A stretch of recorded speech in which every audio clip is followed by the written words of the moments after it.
Hello there, welcome to Cool Talk and the 1960s. When we think about the 1960s, we tend to think about the Vietnam War, assassinations, civil rights, the hippies, the sexual revolution, marijuana, and Beatlemania. Now, if you look at the Beatles right over here, when they came to the United States, what we call the British invasion of music, look at them. They have that conservative hair, slightly long, but they're dressed very conservative. The 1960s did not begin with the wild clothes and the mini skirts. That came later. Look at the Beatles at the end in 1969. They were wearing like Nehru jackets and Edwardian and Victorian era clothes. Let's discuss that for just a moment. The miniskirt came in the mid-60s, but at the beginning of the 1960s, we still had this conservative look that you're looking at right over here. Now look at these pictures over here of flappers from the 1920s. You're going to notice a couple of things. The skirts are very short, and they're very, very skinny. I don't think this is a coincidence. There was a liberal era, a break away from World War I to the 1920s, and here we have the 1960s, away from the 50s Cold War and after World War II. As far as the men is concerned, look at their hair. Their hair has gotten very, very long. Society has changed. Look at Twiggy. This is a model called Twiggy. She personified the look of the 1960s to look very skinny, like a little girl. Diana Ross, the singer, among the African Americans, did the same thing, and she wore pants. The beginning of the 1960s had men dressed like this. By the mid-60s, they dressed like this. And by the end of the 1960s, they were wearing the Nehru jackets and plaid pants and so forth. Women were wearing, by the end of the 60s, they did away with the miniskirt. Instead, they were wearing a Victorian era, Edwardian clothes. I think they were trying to make a statement of some kind. Now, what it was that women were going back to childhood. Hence, you have the miniskirt. They would carry little baskets as if they were playing in the park. They had that short hair. Men wore their hair long, I think, not so much as a statement, but as a state of rebellion. They're shying away from the stifling 1950s. The baby boomers grew up in a middle-class, affluent society. They were very lucky. However, keep in mind, they were also very paranoid. They had drills in the classroom where they would hide under the desk, practicing in case the Soviets would come and attack. So thank goodness they at least had Saturday morning cartoons, mainly the Looney Tunes. By the end of the decade, they also had the beginning of a long series of Sesame Street episodes and Mr. Rogers' Neighborhood. And near the end of the 60s, 300,000 hippies would get together in Woodstock in a celebration of rock and roll and drugs. It rained while they were out there. They were out there for 3 days celebrating. Dozens of rock bands would participate. It rained and the mud came down, but they were there. They had fun. They played in the mud. It looked like a dream come true, patting themselves on the back for their efforts to protest against the Vietnam War. It seemed like a good time. However, after all this craziness, near the end of the decade also came the Manson murders. To remind everybody of the harsh realities, it was a wake-up call. Before we get into all of this, let's start from the very beginning. We're going to 1960.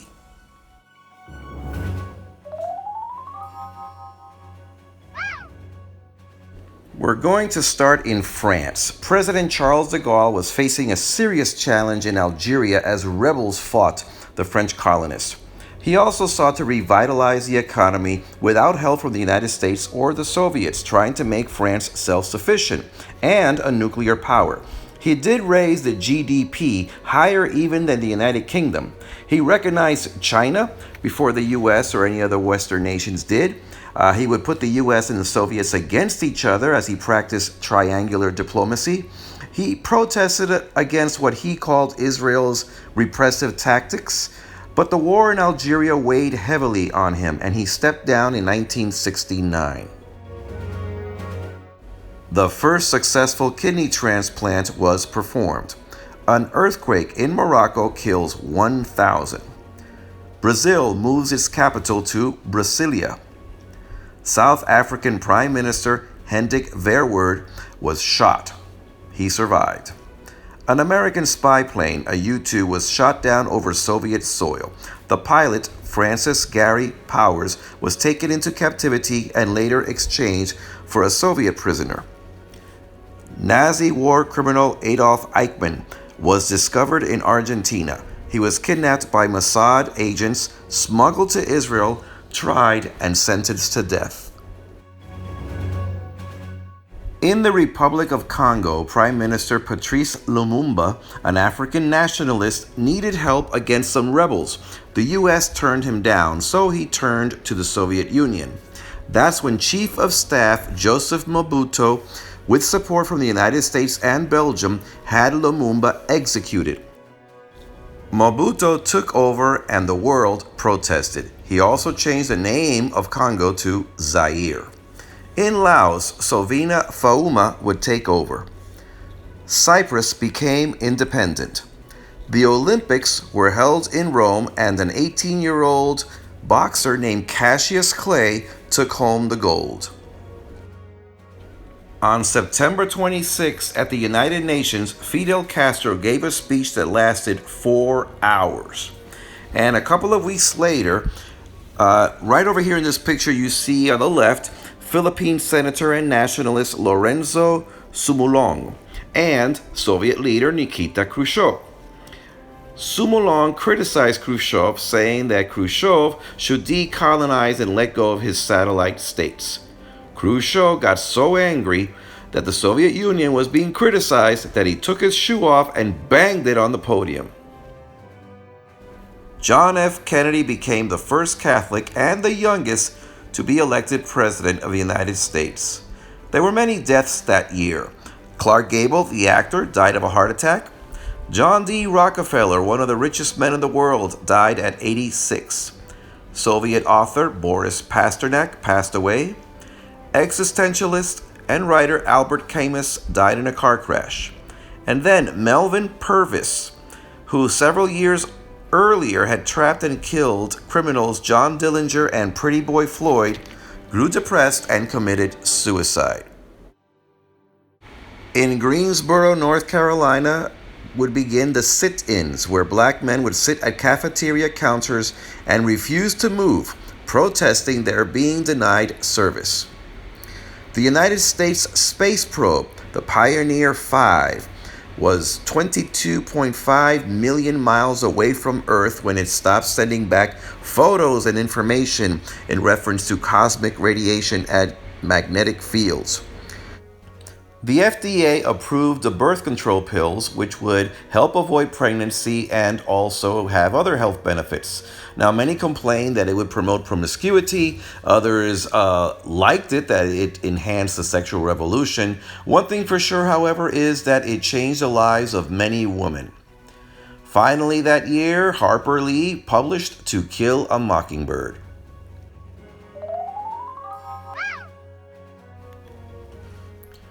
Dwight D. Eisenhower warns against the power of the military-industrial complex. Then, youthful President John F. Kennedy was inaugurated. His inauguration was very inspiring, but it got off to a very bad start. Now, he did announce the formation of the Peace Corps. He reached out to Latin America for better relations, and he increased aid to Southeast Asia. But then, when anti-Castro exiles landed in Cuba at the Bay of Pigs to try and overthrow Castro, they were caught. Many believed that Kennedy would supply air support, but he didn't. This gave an opportunity to Fidel Castro to denounce the United States and claim that Cuba was now communist and aligned with the Soviet Union. Kennedy would meet with Khrushchev, Soviet leader, later on, but it didn't go very well. In fact, it went so badly that each country went home and they increased their military budget by $3.5 billion. And in East Germany, the Berlin Wall was raised. It would stay there for 30 years, separating East and West Berlin. Not a good beginning. To add to Kennedy's frustrations, the Soviets were still winning the space race. The first man to orbit the Earth was Soviet Major Yuri Gagarin. Later, another Soviet, German Titov, would orbit the Earth 17 times. Now, U.S. astronaut Gus Grissom followed into space for a small suborbit, but on the return, the capsule blew the hatch below. Nobody knows if it was his fault or not. As you see in this movie over here, the film The Right Stuff, they reenact the event. Gus Grissom was floating around in the ocean while the helicopter here is trying unsuccessfully to recapture the capsule, but the capsule was lost. Gus Grissom, I feel sorry for him. Several years later, he tried to redeem himself in another space mission when a fire broke out in the capsule and he died of smoke inhalation. President Kennedy raises the number of advisors in Vietnam to 16,000. And in the Dominican Republic, dictator Rafael Trujillo was assassinated. In baseball, Roger Maris and Mickey Mantle, both players for the New York Yankees, go after breaking Babe Ruth's record of 60 home runs in one season. Roger Maris would be the one to do it. People who passed away in 1961. Painter Grandma Moses, the playwright Moss Hart, the humorist James Thurber, the actor Gary Cooper, and the actress Marion Davis.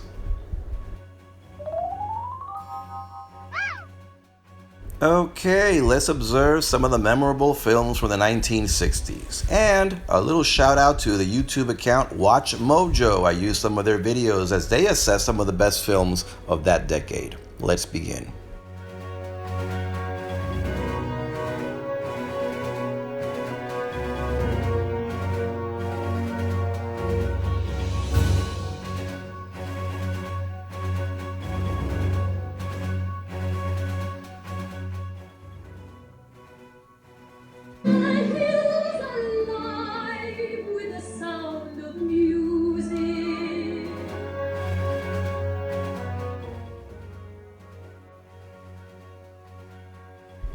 Most of Sean Connery's James Bond films came out during that decade.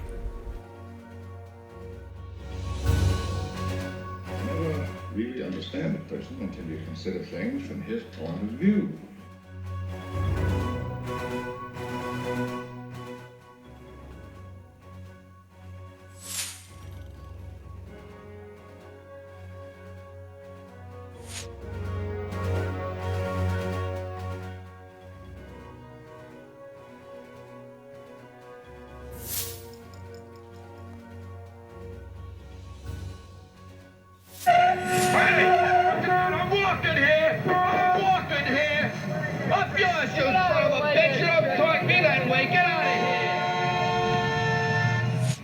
I'm not Holly. I'm not Lula May either. I don't know who I am. I'm like Cat here. We're a couple of no-name slobs. We belong to nobody, and nobody belongs to us. We don't even belong to each other. Alfred Hitchcock's Psycho. It doesn't seem so scary until we add the music.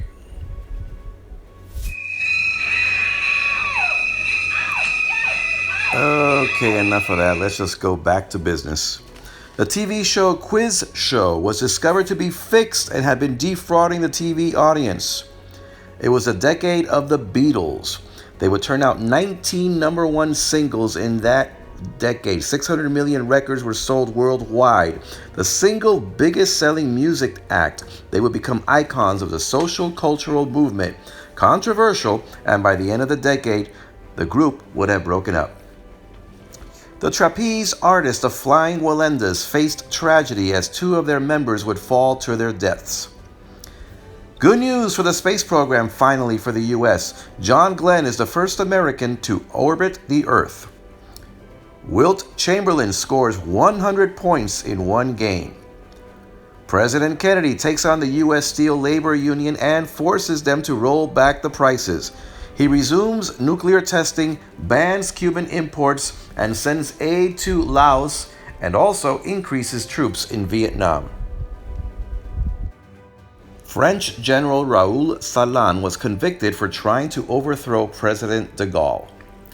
The first TV show was sent via satellite from France to the United States.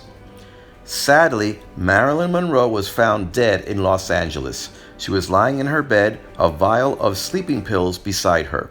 She was 36. Other deaths of 1962 include writer William Faulkner and First Lady Eleanor Roosevelt. Now, the biggest event that year was the Cuban Missile Crisis, when the two superpowers almost went to war. The Soviet Union had placed nuclear weapons in Cuba, just 90 miles away from the U.S. The U.S. discovered these through surveillance photos and demanded that they be removed. The Soviets didn't. So President Kennedy placed a blockade around the island. The Soviets sent warships there in defiance. The world held its breath as Soviet ships approached the island of Cuba. They faced off in the middle of the ocean, and suddenly the Soviet ships turned back. The world gave a sigh of relief. The Soviets removed the missiles, and in exchange, the United States would remove its nuclear weapons that it had in Eastern Europe.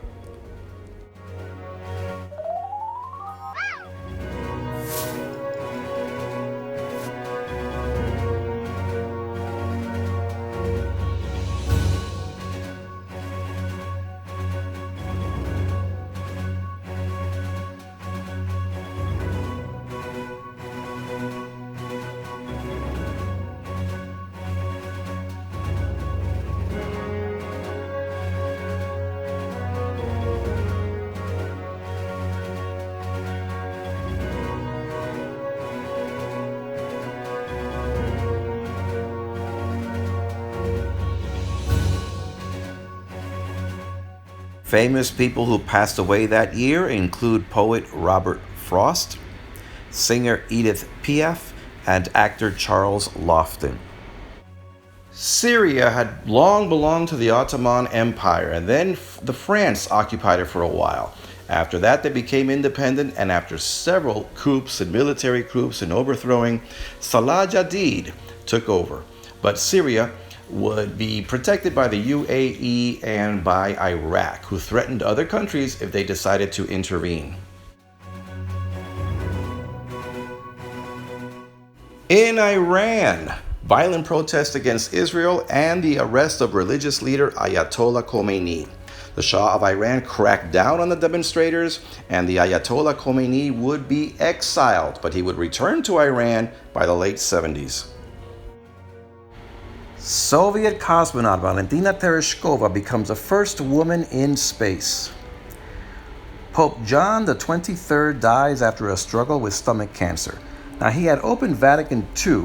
It was a council to address the relationship between the church and the modern world.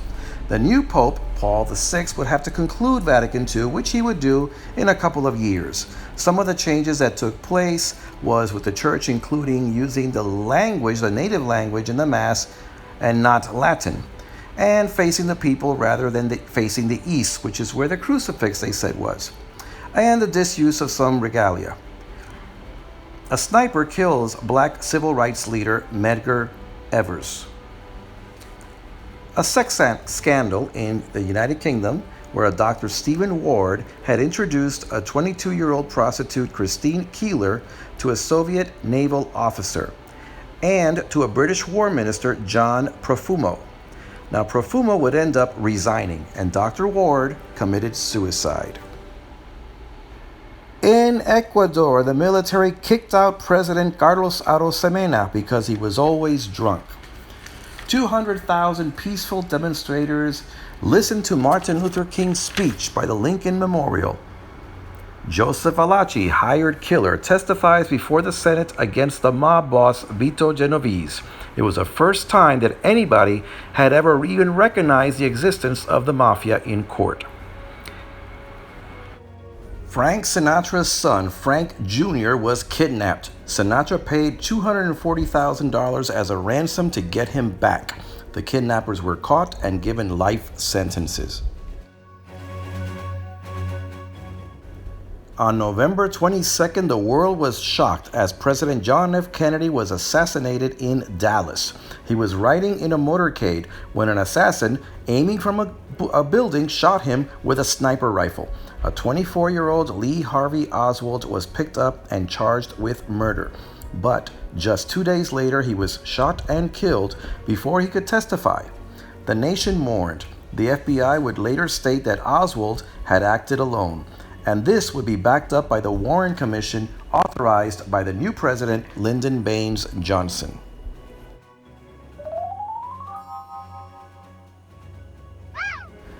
Jack Ruby, the man who killed Lee Harvey Oswald, was sentenced to life imprisonment. He would die in prison 3 years later.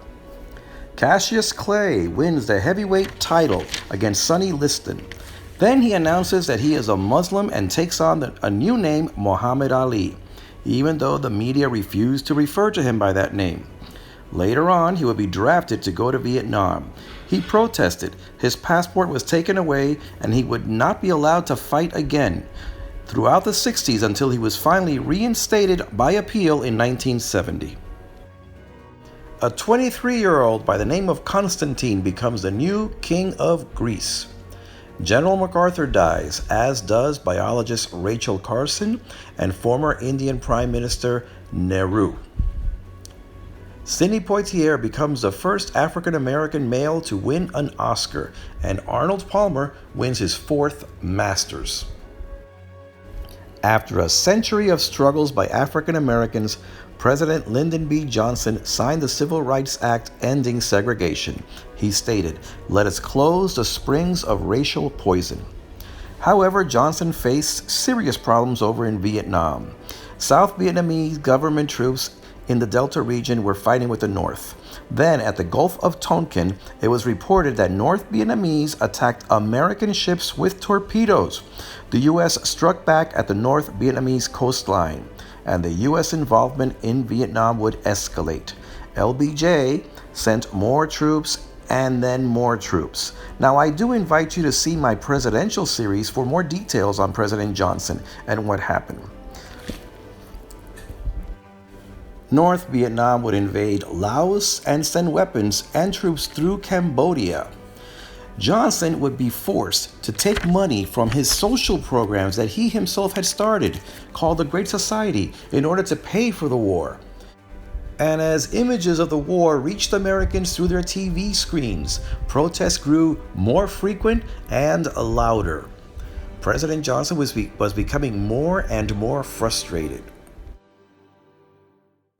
The years would pass and the war would go on, and our ally, South Vietnamese Prime Minister Diem, was looked at as an American stooge, and he was a Catholic in a Buddhist country, so he was assassinated. In 1968, President Johnson released a bombshell. He would not run for re-election. And when the early 70s came around, the war was still going on when President Johnson died. Now, in this public execution, don't feel too bad for the guy getting shot. He had committed many atrocities. And speaking of atrocities, the My Lai Massacre. This is when United States troops killed between 347 to 504 unarmed civilians, men, women, children, and infants. They were rapes, bodies mutilated. And yet the only person convicted of a crime was Lieutenant William Calley. He was sentenced to life imprisonment, but he only served 3.5 years of house arrest. Wrapping up the year, Martin Luther King would win the Nobel Peace Prize. The Olympics took place in Tokyo, and Nikita Khrushchev was removed from power in the Soviet Union. And while it was in the mid-60s that the hippies had come out talking about free love, being somewhat lighthearted, now they had a cause, and that was to stop the war in Vietnam. They would come out and protest in earnest. But we're going to talk more about that in part 2. These were the 1960s. In the meantime, tell me what you think. Comment below, or better yet, subscribe. This is Cool Talk.